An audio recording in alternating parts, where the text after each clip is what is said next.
हाय, तो कैसे हैं आप सब? आई होप बढ़िया होंगे। तो आज के लेक्चर में हम बात करेंगे सेक्शन नंबर 18 से 18 तक हो गया था जो हमारा। अब आज हम बात करेंगे 19 से लेके हमारा 24 तक की, ठीक है। तो आज के लेक्चर में 24 तक आर्टिकल डिस्कस करेंगे। तो उसमें से जो सबसे इम्पोर्टेंट है हमारे, सबसे पहले तो हम ये समझ लेते हैं कि हमारे जो ये सबसे इम्पोर्टेंट है इस पूरे चैप्टर में, वहाँ वो मतलब 14 to 18 तो हम कर ही चुके थे। फिर उसके बाद मैंने कहा था कि 19 से 22 तक और भी मतलब इम्पॉर्टेंट पोर्शन है, क्योंकि वहाँ से भी क्वेश्चन बनने के चांसेस रहते हैं। फिर उसके बाद इसके बाद जो सबसे इम्पॉर्टेंट है वो है आर्टिकल नंबर 32। तो 19 से 22 में हमारे जो है स्वतंत्रता का अधिकार दिया गया है 19 से 22 तक, ठीक। स्वतंत्रता का अधिकार दिया हुआ है। सब पहले 14 से 18 तक हमने क्या पढ़ा? समानता का अधिकार, ठीक है। समानता का अधिकार, ठीक। फिर अब हम क्या पढ़ेंगे? स्वतंत्रता का अधिकार, ठीक। ठीक है। अब हम इसमें 19 से 22 तक देखेंगे। फिर उसके बाद हम एक एक करके सारे सेक्शन समझेंगे। फिर 23-24 भी उसके बाद आगे करके ऐसे। तो आज की क्लास में हम कहाँ तक डिस्कस करेंगे? 19 से लेके 24 तक की, ठीक। तो चलिए बात करना शुरू करते हैं। तो हमारा सबसे पहले आता है आर्टिकल नंबर 19।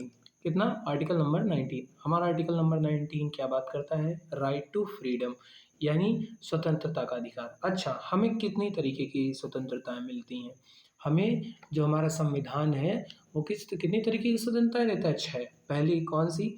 अभिव्यक्ति की स्वतंत्रता। दूसरी, शांतिपूर्वक सभा करने की स्वतंत्रता। तीसरी, संगठन बनाने की। चौथी, स्वतंत्र रूप से कहीं चलने की। पांचवी, कहीं भी निवास करने की। और छठी, कोई भी व्यापार करने की। तो इसको याद कैसे रखना है? ऐसा, मान लिया कोई एक पर्सन है ए, ठीक। फॉर एग्जाम्पल मान लिया ये कोई आदमी है ए, ठीक। तो सबसे पहले तो इसको अभिव्यक्ति की, तो ये कोई बात बोलेगा, अपनी बात एक्सप्रेस करेगा या फिर कोई बात अपनी रखेगा। इसको बोलने की, स्पेशली क्या है? बोलने की। तो सबसे पहले तो इसको बोलने दो, ठीक। जब इसने बोलना सीख लिया तो ये बोलेगा मुझे भाई क्या लड़ना है? चुनाव।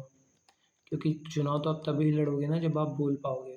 तो सभा, चुनाव के लिए क्या करना होता है? सभा करनी होती है।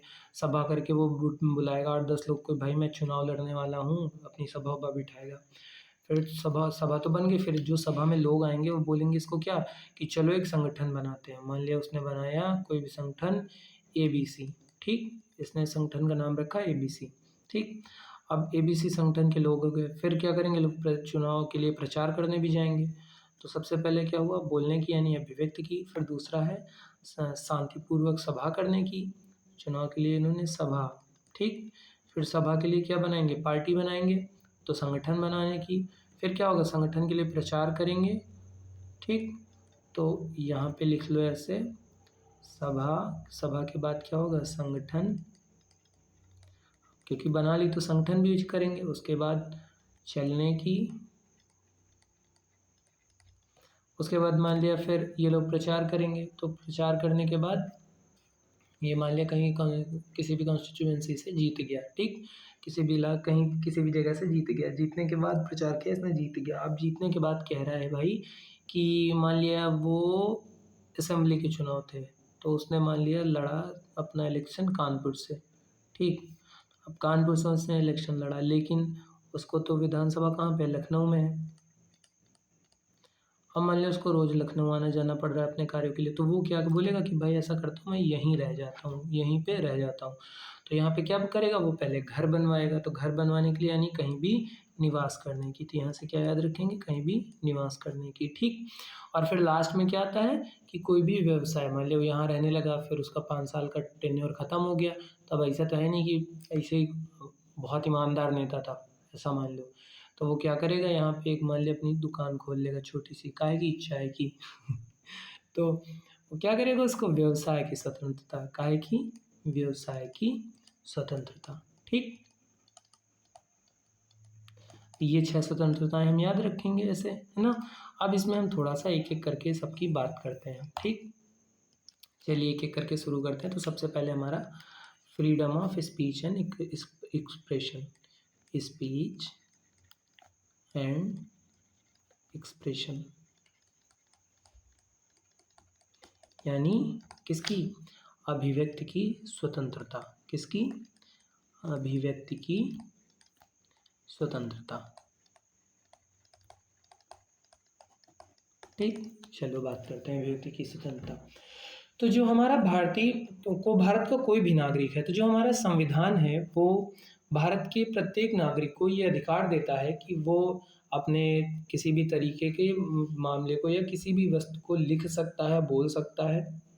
अभिव्यक्ति का मतलब सिर्फ बोलना ही नहीं होता, वो कुछ भी बोल सकता है, वो कुछ भी लिख सकता है और वो कुछ भी प्रकाशित कर सकता है, ठीक है? यह स्वतंत्रता उसको मिलती है। लेकिन ऐसा नहीं है कि आप ये चीज़ मतलब ऐसा है कि अनबाउंडेड है, आप कुछ भी किसी को बोल दोगे, लेकिन आप बोलने के लिए स्वतंत्र हो। अच्छा, इसमें जो सुप्रीम कोर्ट है वो उसने क्या-क्या मेंशन किया है? देखो, हमारे जब कॉन्स्टिट्यूशन बना तो उन्होंने सिर्फ आर्टिकल 19 मेंशन किया और 19 में बोला कि अभिव्यक्ति की स्वतंत्रता। तो इसको एक्सप्लेन करती है हमारी सुप्रीम कोर्ट। सुप्रीम कोर्ट क्या कहती है कि जो अभिव्यक्ति की स्वतंत्रता है इसके अंडर में क्या-क्या आएगा? जो इम्पोर्टेंट है वो आप लिख लो। प्रेस की स्वतंत्रता, किसकी? प्रेस की।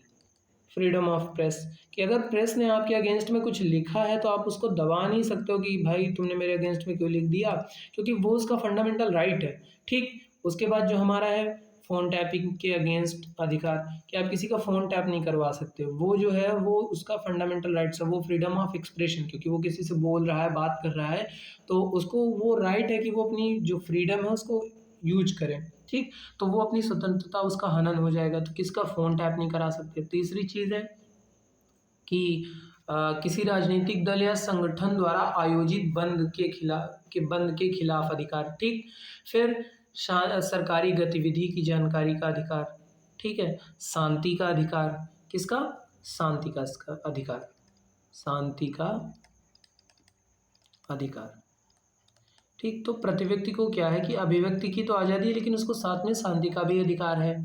अच्छा, किसी अखबार के खिलाफ या पूर्व प्रतिबंध के विरुद्ध, लेकिन इन सब में जो एक हमें सबसे इम्पोर्टेंट लिखना है, यहाँ पे इम्पोर्टेंट डाल के लिखना है कि हमें ये तो अभिव्यक्ति के मिलते हैं कि आप बोल सकते हो, प्रेस की स्वतंत्रता, आप कुछ भी लिख सकते हो, बस गलत शब्द ना हो, आपको है फ्रीडम, ठीक है, लेकिन आप हड़ताल नहीं कर सकते। क्या नहीं कर सकते? प्रदर्शन और विरोध का तो अधिकार है कि आप प्रदर्शन कर सकते हो, शांतिपूर्वक प्रदर्शन कर सकते हो, प्रदर्शन एवं विरोध कर सकते हो, जैसे रैली वगैरह निकालते हैं, तो वो हमारा फंडामेंटल राइट है अभिव्यक्ति की स्वतंत्रता का, ठीक है, अधिकार। लेकिन यहाँ पे हमें जो अपना इंडियन कॉन्स्टिट्यूशन है वो क्या नहीं देता, वो कहता है कि भाई हड़ताल नहीं कर सकते। जो हड़ताल का अधिकार है, तो आपके एग्ज़ाम में ऐसे आएगा, तो आपको ऐसा लिख देगा 4 कि प्रेस की स्वतंत्रता, शांति की, प्रदर्शन, विरोध की और हड़ताल का अधिकार। तो इनमें बोल देगा, बोलो कौन सा आर्टिकल नंबर 19 के अंडर फंडामेंटल राइट्स नहीं है। तो जो हड़ताल का अधिकार है वो हमारा फंडामेंटल राइट्स नहीं है, यानी आपको जो कॉन्स्टिट्यूशन है वो हड़ताल के लिए अलाउ नहीं करता। ठीक है, समझ गए? अच्छा, लेकिन इसका कुछ एक्सेप्शन भी है कि अगर मान लिया कोई भी आप ऐसा इस आधार पे वो आप पे बैन भी लगा सकता है कि अगर आप नेशन की इंटीग्रिटी या फिर अखंडता, एकता या राज्य की सुरक्षा से संबंधित कोई भी ऐसा मामला है, तो फिर उसके अगेंस्ट में, हाँ, एक चीज़ और, कंटेम्प्ट ऑफ कोर्ट, मतलब जैसे कोर्ट ने कोई भी कार्रवाई करी, फला केस में कुछ भी कार्रवाई करी, तो आप उसके अगेंस्ट में गलत कुछ बोलोगे तो आपके खिलाफ आप कुछ भी उसके कोर्ट के आलोचना कर सकते हो, लेकिन आप उसके खिलाफ गलत नहीं लिख सकते। तो वहाँ पे क्या हो जाता है, अवमानना का, कोर्ट की अवमानना के लिए आपको सजा दे सकती है। ठीक है, फिर उसके बाद ये हमने इतना आई होप कि आपने नोट कर लिया होगा। फिर हम बात करते हैं, एक सेकंड,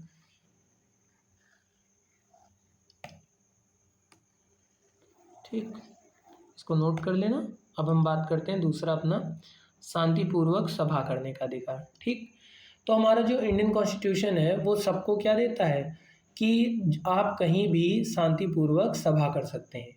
बस इसके लिए शर्त क्या है कि आपको जो सभा करनी है वो शांतिपूर्वक होनी चाहिए। इसीलिए जब हम कोई भी सभा करते हैं तो उसे क्या पहले परमिशन लेनी पड़ती है ना, तो संगठित होने का अधिकार आपको प्राप्त है। ठीक, लेकिन कई बार देखा होगा कि कहते नहीं 144 धारा लगी, धारा 144 लगी, या अभी जो चेंज हो गया है बीएनएस में, तो 144 पहले बोलते थे लग गई, तो वहाँ पे आपको फिर संगठन होने के लिए अधिकार नहीं मिलता। क्यों? क्योंकि फिर वो आपराधिक व्यवस्था के अंतर्गत आ जाता है। लेकिन ये कब होता है? जब बिलीव हो कि आप कोई दंगा भड़काएंगे। ठीक, आप कोई दंगा भड़काएंगे या शांति भंग करेंगे। सीधी सिंपल सी बात है, अगर आप शांति भंग करेंगे तो आपकी जो ये अधिकार है वो छिन भी सकता है। ठीक, उसके बाद अगला बात आती है हमारी अभिव्यक्ति की अभिव्यक्ति की स्वतंत्रता हो गई, शांतिपूर्वक सभा करने की। अब संगठन बनाने की। ठीक, तो आप कोई भी सभा या संघ, ठीक, या सहकारी समिति जो है वो बना सकते हैं। ठीक है, इसका जो है आपको अधिकार मिलेगा। राजनीतिक दल बना सकते हैं, वो बनाने का आपको अधिकार है। कोई कंपनी है, कोई फर्म है, या फिर आपको कोई क्लब बनाना है, तो ये सारे आपको बनाने का अधिकार है। लेकिन आपको, जैसे अभी हमारा था एक केरला में था, मुझे नाम नहीं याद आ रहा है, कोई संगठन था, उसको आतंकवादी संगठन घोषित किया गया था। मान लिया कि कोई ऐसा संगठन है जो राष्ट्र की, और ऑब्वियस सी बात है क्योंकि जो कॉन्स्टिट्यूशन है वो बना किसके लिए, भारत के निवासियों के लिए और भारत के लिए, भारत को रेगुलेट करने के लिए। तो अब अगर भारत देश के ही खिलाफ आप कुछ कर रहे हो, ऐसा कोई संगठन बना रहे हो जो भारत की एकता और संप्रभुता, पीपीएफ आई थिंक कुछ था, तो उसको अभी बैन कर दिया गया था। तो फिर आपके आगे आपको बनाने का अधिकार नहीं है। फिर उसके खिलाफ क्या कर सकती है सरकार, प्रतिबंध भी हमारा कॉन्स्टिट्यूशन लगाता है। ठीक है, आपको संघ और समिति बनाने का अधिकार है, लेकिन वो भी आपको ऐसा नहीं कि आप कोई भी समिति बना लोगे, आप देश को ही तोड़ने में लग गए। हड़ताल बनाने के लिए, हड़ताल करने के लिए आप कोई संगठन बना रहे हो, तो उसका अधिकार आपको नहीं है। ठीक, उसके बाद हमारा आता है स्वतंत्र रूप से चलने की स्वतंत्रता। अच्छा, तो इससे क्या कहना है कि आप कहीं भी स्वतंत्र रूप से आ जा सकते हो। ठीक है, आपका जहाँ मर्जी हो आप आ जा सकते हो, और अगर आपको कोई जाने से रोकता है तो बेसिकली उसके खिलाफ आप केस भी कर सकते हैं। हमारे इंडियन जो लॉ है उसमें प्रोविज़न दिया है बीएनएस में। लेकिन आप इसमें भी कुछ प्रतिबंध है। ऐसा नहीं कि आप मान लिया ये कोई जोन है आर्मी का, यहाँ पे मान लिया आर्मी कमांड है या आर्मी का कुछ रिलेटेड जोन है, और उसके बाहर उन्होंने बोल दिया कि कंटीजियस जोन, तो फिर आप उस जोन के अंदर नहीं जा सकते। आप बोलोगे नहीं सर, मैं तो आर्टिकल 19 में मेरे को राइट ऑफ फ्रीडम है, मैं कहीं भी स्वतंत्र रूप से आ जा सकता हूँ। तो फिर आपको पकड़ के पीट देंगे, कहेंगे बेटा उसमें आगे जो पढ़ना था वो भी तो पढ़ लो जाके। तो आपको स्वतंत्रता का चलने का अधिकार है, लेकिन आप क्या कर सकते हैं, इसमें कुछ प्रतिबंध भी है कि आप स्वतंत्र हैं, लेकिन आप जो अगर कोई भी राष्ट्र से जुड़ा या कोई भी ऐसा स्थिति है जहाँ पे आपको सरकार प्रतिबंधित करती है, तो आप फिर वहाँ नहीं जा सकते। इसके बाद निवास की स्वतंत्रता, आप कहीं भी पूरे संपूर्ण भारत में निवास कर सकते हैं, लेकिन कुछ जैसे एरियाज़ हैं जहाँ के कल्चर को प्रोटेक्ट करने के लिए, या फिर उनके निजी जो रीति रिवाज हैं या कल्चर है उनको प्रोटेक्ट करने के लिए, वहाँ पे एससी/एसटी कम्युनिटीज़ में आप उनकी लैंड नहीं परचेज़ कर सकते, या फिर आप वहाँ नहीं रह सकते। तो एक वो हो गया। फिर है व्यवसाय करने की स्वतंत्रता। आप कहीं कुछ भी व्यवसाय कर सकते हैं, ये स्वतंत्रता आपको भारतीय संविधान देता है। लेकिन अगर आप कोई तरीके से आप मान लिया एग्रीमेंट कर लेते हैं कि मान लिया जैसे ये कोई आपका मान लो ये आपकी कोई दुकान है एक्स, मान लिया मिठाई बनती है, ठीक है, और ये हो आप वाई, तो आप दोनों एग्रीमेंट कर लेते हो कि भाई अगर मैं यहाँ पे बेचूंगा तो तुम यहाँ नहीं बेचोगे, तुम यहाँ बेचोगे और मैं यहाँ नहीं बेचूंगा। तो उस तरीके के प्रतिबंध जो हैं वो माने जाते हैं। बाकी आप कहीं भी कुछ भी व्यापार कर सकते हैं। और हाँ, इसमें एक चीज़ याद रखने वाली है कि आप पटाखे नहीं बना सकते, गन नहीं बना सकते, और जो भी हानिकारक औषधियाँ हैं जो राज्य इन्हें प्रतिबंधित करता है, कि आप कोई भी व्यवसाय कर सकते हैं, लेकिन अगर कोई भी राज्य जो है वो प्रतिबंधित करता है, यानी प्रतिबंध लगाता है, ठीक, तो आप नहीं कर सकते। तो नहीं कर सकते। कौन कौन से, जैसे पटाखे, कोई भी हानिकारक औषधि, ठीक, इसको लिखते जाना जो मैं लिख रहा हूँ इंपॉर्टेंट नोट्स डाल के, ठीक। तो हमारा आर्टिकल नंबर 19 खत्म हो गया। आर्टिकल नंबर 19 हमारा क्या था, स्वतंत्रता का अधिकार। स्वतंत्रता के अधिकार में हमने क्या पढ़ा, 6 अधिकार पढ़े। फिर इन 6 अधिकारों में से अभिव्यक्ति की स्वतंत्रता पढ़ी, उसमें हमने पढ़ा फ्रीडम ऑफ प्रेस। क्या हमारा अभिव्यक्ति की स्वतंत्रता नहीं है, हड़ताल करना, ठीक। और शांतिपूर्वक सभा करने के बारे में हमने संगठन पढ़ा। फिर हमने स्वतंत्र चलने की, फिर निवास करने की और व्यवसाय करने की, समझ गए। अब हम बात करते हैं आर्टिकल नंबर 20 की। एक सेकेंड। ठीक, आर्टिकल नंबर हमारा देता है protection in respect of conviction of for offences, की हिंदी में लिख देता हूँ, अपराध के लिए दोष सिद्धि के संबंध में संरक्षण। दोष सिद्धि के संबंध में संरक्षण।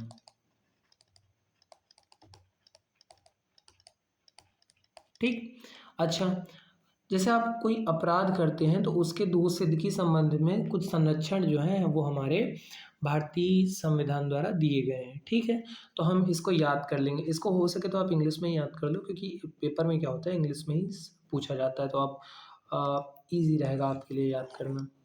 एक सेकेंड। पहला तो है एक्स पोस्ट फैक्टो लॉ। ये क्या चीज़ है अभी समझेंगे बाद में। फिर दूसरा है डबल जियोपार्डी। क्या है? Double jeopardy. और तीसरा है सेल्फ इंक्रिमिनेशन। अच्छा, इनके इंग्लिश नाम याद रखने, हिंदी में आप पढ़ने को पढ़ सकते हो, लेकिन आप प्लीज़ इंग्लिश में याद रखिए सिर्फ ये, क्योंकि एग्ज़ाम में ऐसे ही पूछ देता है ऐसे करके। X facto, x post facto law. आप बताइए। तो इसके लिए आपको मैं सजेस्ट कह रहा हूँ कि आप इसको प्लीज़ इंग्लिश में याद कर लीजिएगा। तो हम बात करते हैं कि करके पहले इसके बारे में, एक्स फैक्टो लॉ क्या कहता है ये, कि जैसे मान लिया आपने अभी मान लिया सन चल रहा है 2020 ईयर चल रहा है, साल 2025 चल रहा है। ठीक, सरकार 2026 में कोई कानून लाती है, कोई भी कानून लाती है। मान लिया आप च्युइंगम खाते हो, या फिर च्युइंगम भी छोड़ो, अभी मान लिया सिगरेट पीना अलाउ है। ठीक, 2026 में कोई बिल लाती है और कहती है कि सिगरेट पीना अलाउ, बैन कर दिया। ठीक, अब जो भी सिगरेट पिएगा उसको 500 रुपया क्या देना पड़ेगा, फाइन देना पड़ेगा। ठीक, तो आपको कोई भी पुलिस वाला इस आधार पे नहीं आपसे 500 रुपये फाइन ले लेगा कि आपने 2025 में सिगरेट पी थी। तो इससे हमारा क्या हुआ कि कोई भी कानून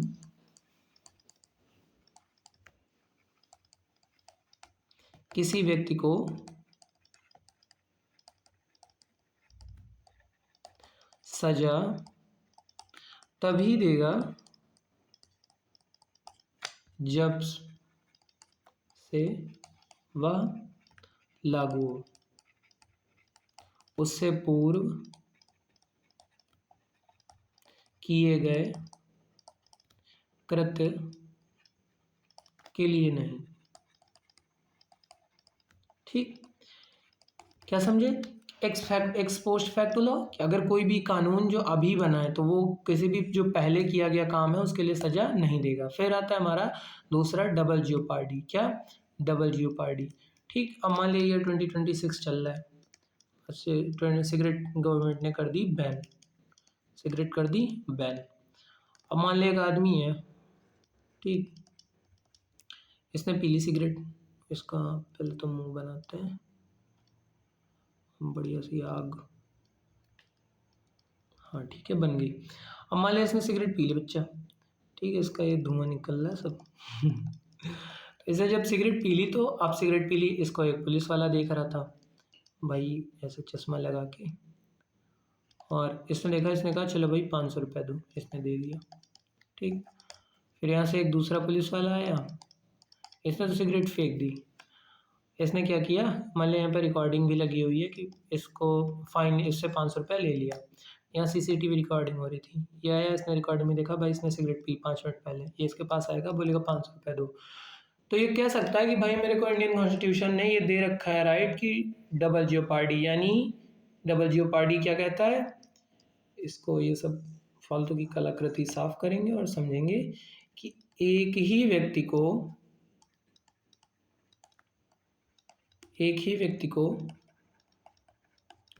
एक ही क्राइम के लिए 2 बार सजा नहीं दी जाएगी। ठीक, तीसरा क्या है, सेल्फ इंक्रिमिनेशन, और ये सबसे इम्पोर्टेंट है। पुरानी मूवीज़ देखी होंगी ना, तो उसमें क्या होता था कि ऐसे सडनली मान लिया कोई बेटा एकदम हरामखोर टाइप निकल गया, तो फिर माँ आती थी, कहती थी, जज साहब आप मेरे बेटे को जाने दो, मैंने खून किया है, मैं कातिल हूँ। तो जो कोर्ट है ना बेटा, वो ये सब नहीं मानती।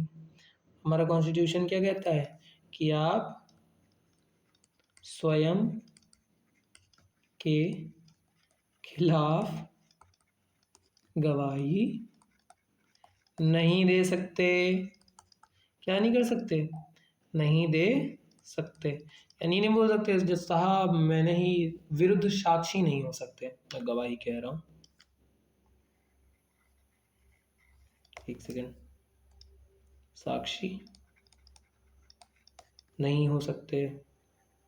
ठीक, ये नहीं कह सकते जज साहब मैंने ही खुद को मारते हुए खुद को देखा था ऐसा नहीं चलता। तो हमने आर्टिकल नंबर 19 में क्या सीखा? फ्रीडम ऑफ एक्सप्रेशन, सॉरी स्वतंत्रता का अधिकार।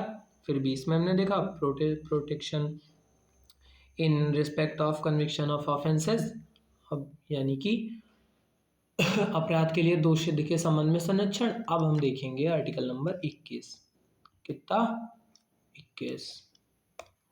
अच्छा, ये सब मैं इसलिए ध्यान से पढ़ा रहा हूँ क्योंकि ये जो पोर्शन है यहाँ से ऑलमोस्ट मान लो कि अगर सबसे ज़्यादा चांस क्वेश्चन कहीं से बनने के होते हैं तो सबसे पहले यहीं से बनता है, फिर उसके बाद 32, फिर 14 से 16, 26, 20, ये सब बहुत बहुत रेयर होता है। फिर हम बात करेंगे आर्टिकल नंबर 21 की, right to life and personal liberty, most important. कैसा? Most important. क्यों? अभी बताऊंगा क्यों। देखो, सबसे पहले जानते हैं कहता क्या है। कि कहता है कि किसी व्यक्ति को विधि द्वारा स्थापित प्रक्रिया के अनुसार ही जीवन का व्यक्तिगत स्वतंत्रता से वंचित किया जा सकता है। यानी कि हर व्यक्ति को अपना जीवन जीने का अधिकार है, तब कि अगर विधि द्वारा कोई भी प्रक्रिया बनाई गई हो उसके तहत ही वंचित किया जा सकता है।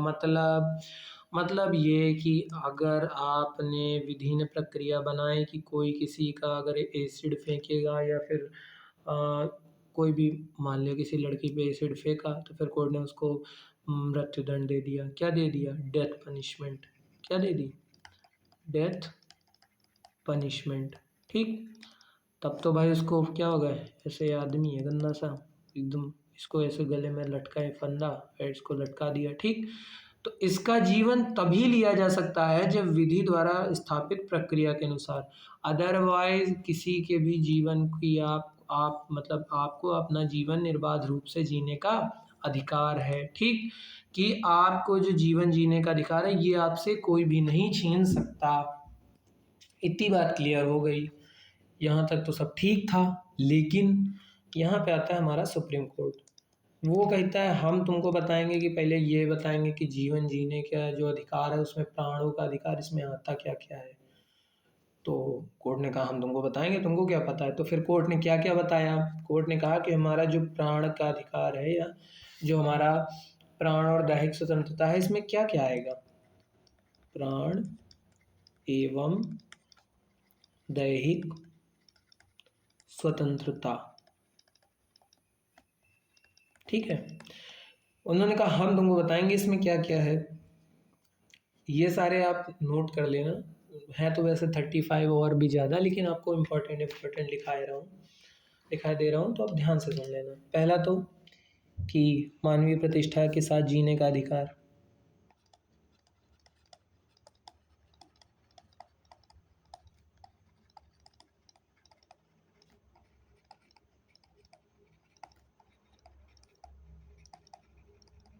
ठीक है, पहला। दूसरा क्या है? दूसरा है हमारा स्वच्छ पर्यावरण में। तभी तो जैसे कोई पोल्यूशन करता है ना, तो फिर कोर्ट क्या कहती है इस कंपनी को? कहती है बेटा तुम ऐसा करो, तुम अपना बिजनेस बंद करो और बोरिया बिस्तर बांधो और यहाँ से जाओ निकल। हैं, तुम हम प्राण और दैहिक स्वतंत्रता का ही हनन कर रहे हो, ये हमारा फंडामेंटल राइट है और तुम्हारा फंडामेंटल राइट्स को कैसे वायलेट कर सकते हो बे? तो स्वच्छ जीने का अधिकार। ठीक, पहला क्या है? मानवीय प्रतिष्ठा के साथ जीने का अधिकार, यानी कोई बेइज्जती नहीं कर सकता चलते फिरते। दूसरा, स्वच्छ पर्यावरण प्रदूषित रहित जलवायु में जीने का अधिकार। तीसरा, इम्पॉर्टेंट है। जीवन रक्षा का अधिकार, आप अपनी रक्षा कर सकते हो, रक्षा, जीवन रक्षा, ठीक है। तीसरा, right to privacy, right to privacy.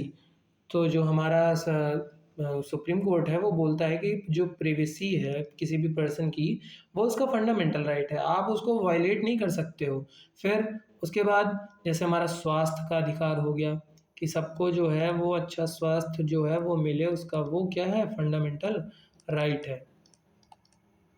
और क्या है हमारा, जैसे मैं एक करके आपको पढ़ता जाता हूँ, जो इम्पोर्टेंट होगा मैं लिख दूंगा। 14 वर्ष के, ये इम्पोर्टेंट है, 14 साल तक के बच्चों को निशुल्क शिक्षा, नहीं सिर्फ निशुल्क शिक्षा। इसीलिए देखा होगा कि जो गवर्नमेंट है वो कई सारी स्कीम लाती है, मतलब कि 14 साल के बच्चों तक की ड्रेस, फिर फीस सब गवर्नमेंट देती है, स्कूल भी खुद ही देती हैं।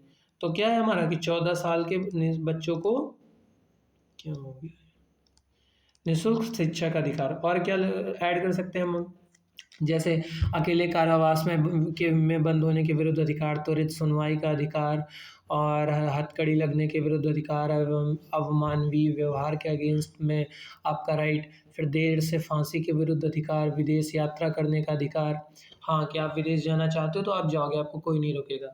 अब ये नहीं कि मार के किसी को जा रहे हो विदेश, तो फिर तो वो विधि के द्वारा हो जाएगा ना, स्थापित प्रक्रिया के अंदर। फिर बंधुआ मजदूरी के विरुद्ध अधिकार, हिरासत में शोषण के विरुद्ध अधिकार, आपातकालीन सुविधा, चिकित्सा सुविधा का अधिकार, राज्य के बाहर न जा पाने का अधिकार, और फिर महिलाओं के साथ आदर सम्मानपूर्वक व्यवहार करने का अधिकार, पहाड़ी क्षेत्रों में मार्ग का अधिकार, सूचना का अधिकार, ये इम्पोर्टेंट है, किसका, सूचना का अधिकार, ठीक। अच्छा, एग्ज़ाम में कई बार ना जैसे जब पूछा भी जाता है तो आप पढ़ोगे तो आपको खुद ही समझ में आ जाएगा। जैसे एक क्वेश्चन था, उसमें था कि शादी का अधिकार, तो कोर्ट आपकी शादी करा के थोड़ी ना देगी, और वो आपका कैसे हो सकता है फंडामेंटल राइट। तो आप जैसे जब पढ़ोगे ना तो आपको खुद ही समझ में आ जाएगा, जो इम्पोर्टेंट है मैं खुद ही लिखे दे रहा हूँ। सूचना का अधिकार, फिर दोष सिद्ध में वाले न्यायालय में के आदेश से अपील करने का अधिकार, पारिवारिक पेंशन का अधिकार, बार गेटर्स के विरुद्ध अधिकार, शयन का अधिकार, ये लिख लेना, क्योंकि सबको लगता है कि ये क्या ही फंडामेंटल राइट्स है, लेकिन है ये कि आपको सोने, अब ये मत कहना कि मेरे घर वाले मुझे सोने नहीं देते, तो ये मेरा फंडामेंटल राइट का वायलेशन हो रहा है, मैं कोर्ट जाके केस करूँगा, कर सकते हो वैसे। फिर अवसर का अधिकार, और शोर प्रदूषण से मुक्ति का अधिकार, इसको भी लिख लो इम्पोर्टेंट नोट इम्पोर्टेंट डाल के, शोर प्रदूषण मुक्ति का अधिकार, ठीक है, ये लिख लिया। उसके बाद ये ख़त्म हो गया ये। इसके बाद जो हमारा है कॉन्स्टिट्यूशन अमेंडमेंट 21, इसको जोड़ा गया हमारे जो था संविधान संशोधन द्वारा। कौन सा संविधान संशोधन था, 86वां, कौन सा, 86वां अमेंडमेंट। और किस सन में आया था, साल 2002 में।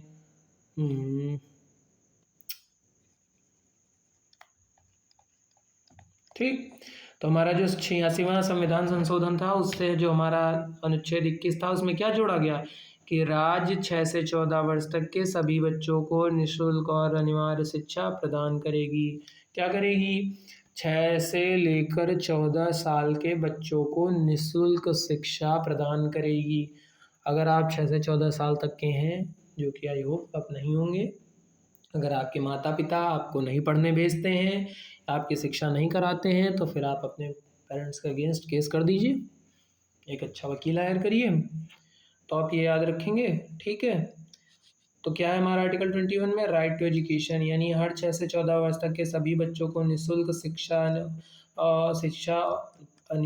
प्रदान करना अनिवार्य है। किसके लिए, स्टेट के लिए। स्टेट नहीं करता, कोर्ट चले जाओ सीधा, करेंगे कैसे नहीं, ठीक है। फिर आर्टिकल नंबर हमारा 22 आता है, protection of rights of accused, किसके, निरोध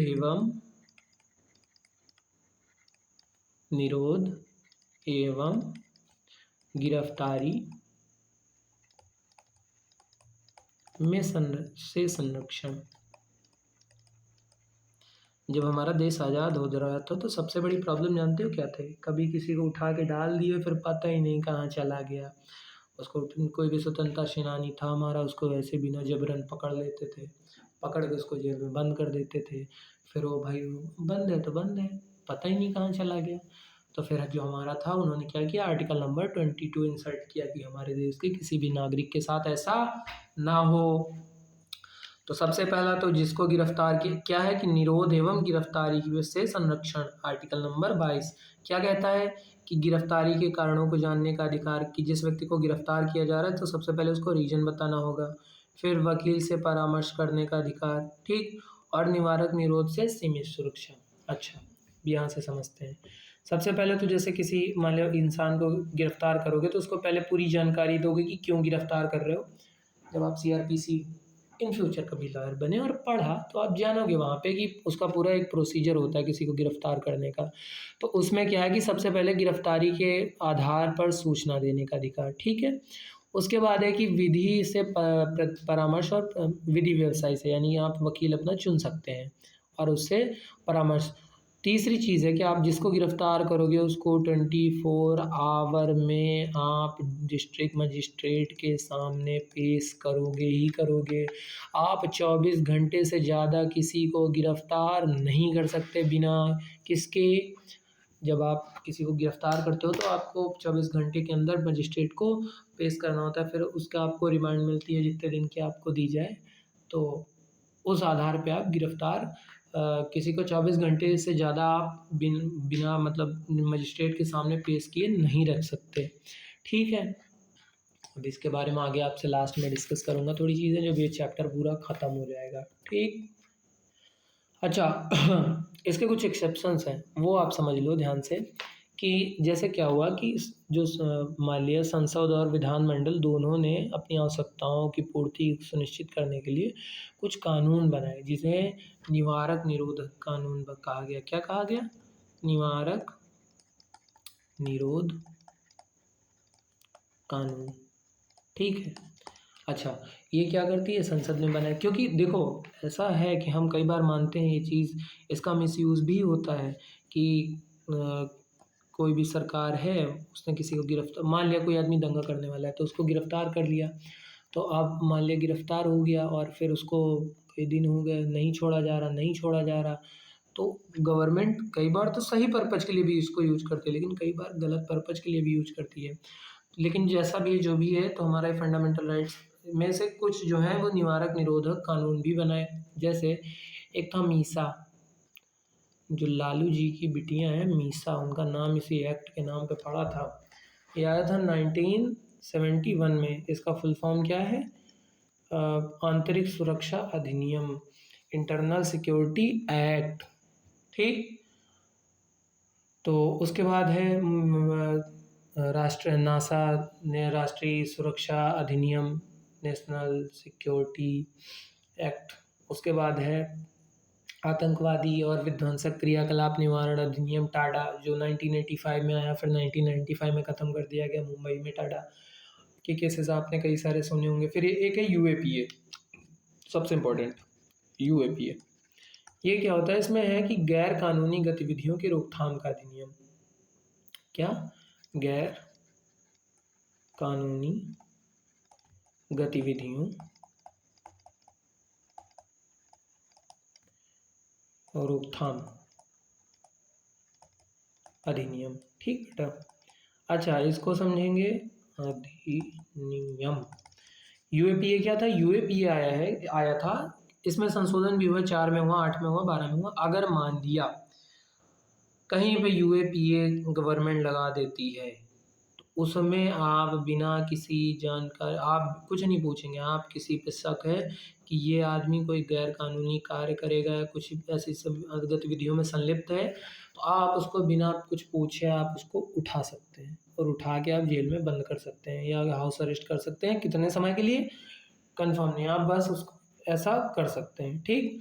तो हमारे ये जो राइट ऑफ फ्रीडम्स हैं यहाँ तक हो गए, ये इसके एक्सेप्शंस हैं, याद रखेंगे। फिर 2 हमारे और बचते हैं, और जो हैं कौन कौन से? आर्टिकल नंबर 23 को और 24। तो जल्दी जल्दी से डिस्कस कर लेते हैं। हमारा 23 में है provision of human and trafficking and force labour, यानी मानव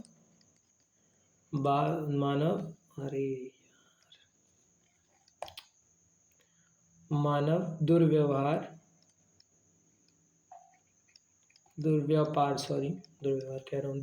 एवं बालात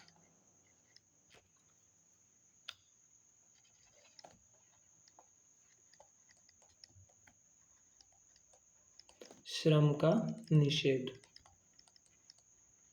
ठीक, तो हमारी कोड क्या कहती है, जो हमारा कॉन्स्टिट्यूशन है, जो हमारा कॉन्स्टिट्यूशन है वो क्या कहता है कि हम जो है वो मानव का दुर्व्यापार नहीं कर सकते और बच्चों का श्रम नहीं ले सकते, यानी किसी भी ह्यूमन को स्लेव बनाना, तस्करी कराना या किसी भी ऐसा कोई भी जो कृत्य है वो क्या है, सब गलत है। जो हमारा कॉन्स्टिट्यूशन है वो इसको प्रतिबंध करता है और क्या कहता है, किसी से आप जबरन श्रम नहीं करा सकते, अदर तरीके के आप कोई भी फोर्स लेबर नहीं करा सकते, जैसे पुरुष की महिला की बच्चों को खरीदना बेचना, महिला और बच्चों के साथ अनैतिक या उनको वेश्यावृत्ति में शामिल करना प्रोस्टिट्यूशन में, या फिर किसी को देवदासी या दास बनाना, इन कृत्यों के लिए आपको संसद जो है वो दंडित भी कर सकती है। इसके लिए 1956 में एक कानून भी बनाया। और बेगार से मतलब क्या है कि बिना परिश्रम के किसी से काम कराना, आप यानी उसको पेमेंट नहीं दे रहे और उससे आप काम करा रहे, तो वो भी क्या है, गलत है। ठीक, यानी उस पर आपका जो आर्टिकल नंबर 23 है ये क्या है, आप पे पूर्णतः प्रतिबंध लगाता है। लेकिन 23 के उपबंध के अपवाद का भी प्रावधान है, जैसे यह राज्यों को अनुमति देता है कि वे सार्वजनिक उद्देश्य के लिए या अनिवार्य सेवा के लिए, जैसे सैन्य सेवा, सामाजिक सेवा आरोपित कर सकते हैं और वह धन देने के लिए बाध्य नहीं है। जैसे बच्चों में स्कूल में होता है ना NSS, नेशनल सोशल सर्विस, तो उसमें आपको स्टेट या फिर जैसे आपको स्टेट आर्मी के लिए बुलाता है और स्टेट के पास इतना फंड नहीं है तो फिर आपसे वो ले सकता है। या कई सारे अभियान देखे होंगे सार्वजनिक कार्यों के लिए, आपसे स्टेट जो है वो श्रमदान करवाता है या फिर, तो वो सारी चीज़ें इसका एक्सेप्शन है। ठीक, बात करते हैं आर्टिकल नंबर हमारा 34, सॉरी क्या कर रहा हूँ, 24 कहता है कि 14 वर्ष से कम बच्चों को कारखानों में, खदानों में या खतरनाक कामों में कार्य कराने पर मनाही है, यानी कि कारखानों आदि में बालकों का नियोजन का निषेध, कि छोटे बच्चों को आप 14 साल से कम छोटे बच्चों को किसी भी फैक्ट्री में या कहीं भी काम नहीं करा सकते ना। ठीक, और इसके लिए कई सारे कानून हैं। ठीक, और इसके बाद 2006 में जो है वो सरकार ने बच्चों के जो घरेलू नौकरी में काम करते हैं, जैसे कि होटल में, रेस्टोरेंट में, चाय या ये सब होता है नहीं, होटल में छोटे छोटे बच्चे, इन पे भी रोक लगा दी। और अगर कोई कहीं भी 14 साल से कम का बच्चा काम करता मिलता है तो उस पर दंडात्मक कार्रवाई भी कोर्ट कर सकती है। तो आज के लिए इतना ही। आई होप क्लास थोड़ी लंबी हो गई लेकिन समझ में आया हो, क्यों, क्योंकि आप एक बार पढ़ो इसी 5 मिनट में, फिर आप 2 एग्ज़ाम देने जाओ, क्वेश्चन लिखे, फिर आप सोचो अरे यार ये तो पढ़ा था फिर भी नहीं कर पा रहा हूँ। तो आप इसीलिए नहीं कर पा रहे हो क्योंकि आपने सिर्फ पढ़ा है, उसको कभी समझा नहीं। और फिर मेरी समझ में तो यही है कि ऐसे पढ़ोगे थोड़ा डिटेल में तो ध्यान से याद भी रहेगा। ये ख़त्म हो जाए फिर मैं इसकी एक शॉर्ट वीडियो भी अपलोड कर दूँगा, तो अगर आपको ये ज़्यादा लगे तो कोई बात नहीं, शॉर्ट वीडियो भी दे सकते हैं। Thank you so much. और यार प्लीज़ वीडियो को लाइक कर देना, चैनल को सब्सक्राइब कर देना, और कुछ भी सजेशन हो तो आप कमेंट सेक्शन में दे सकते हैं। Thank you so much, bye bye.